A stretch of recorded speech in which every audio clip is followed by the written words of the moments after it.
हाजी कहाँ जाए जी? अगे दस खिचड़ा के बदाती में जाए थे नाच देखे। हाजी तक कौन कौन जाए जी? रात तो हो गलो। अगे हम और अगस्तवा जाए थी एक चेरी के कुछ नहीं थे वहाँ जब मजा करवा। हाजी तक घाले छोड़ दबो जी, हम अकेले रहिए जी। आगे तू का कर में एक दिन बर्दाश्त करे ना। पहिला बेहरी नाचे खातिर जहानाबाद अइलियो रे, कमरा अपन बिहारू में छौड़ा हम ताही लइलियो रे, हम ताही लइलियो रे। पहिला बेहरी नाचे खातिर जहानाबाद अइलियो रे, कमरा अपन बिहारू में छौड़ा हम ताही लइलियो रे।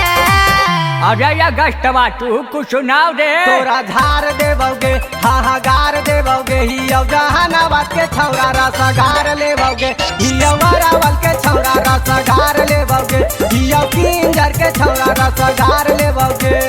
हाय हाय हाय हाय ए बुच्ची चेहरा नीचेवा से ऊपर ला ना छूटी। हाय हाय Mixed by Om Prakash.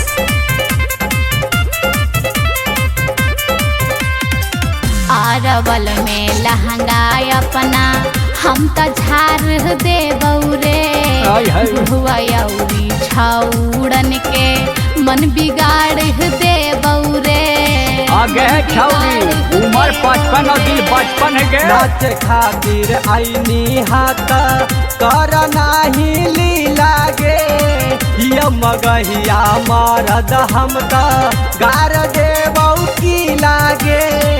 जादे बोलमी त सुन रे छौड़ा, गोली चाल जाइतौ रे। जादे बोलमी त सुन रे छौड़ा, गोली चाल जाइतौ रे।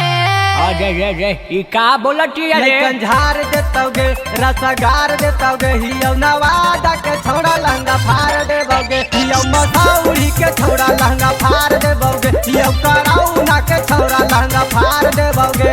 अरे जियो बाबू जियो सही बोल रहा है।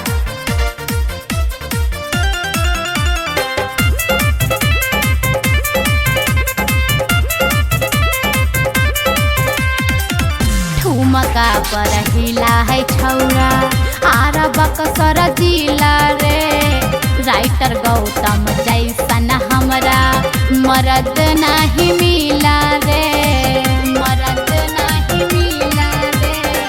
तोरा ऐसन केतना अइलै केतना चली गेलै गे, अगस्त के परीक्षा में उहो तो फेल भेलै गे। जलवा ऐसन देखाइबौ छौड़ा हल्फा मच जाइतौ रे, जलवा ऐसन देखाइबौ त छौड़ा हल्फा मचतौ रे। अरे बाबू माल सुपर हिया। बबलू झार देतौगे हाँ झार देतौगे, हियो गाया के छौरा मजा मार लेबोगे, हियो आरा के छौरा मजा मार लेबोगे, हियो पटना के छौरा मजा मार लेबोगे।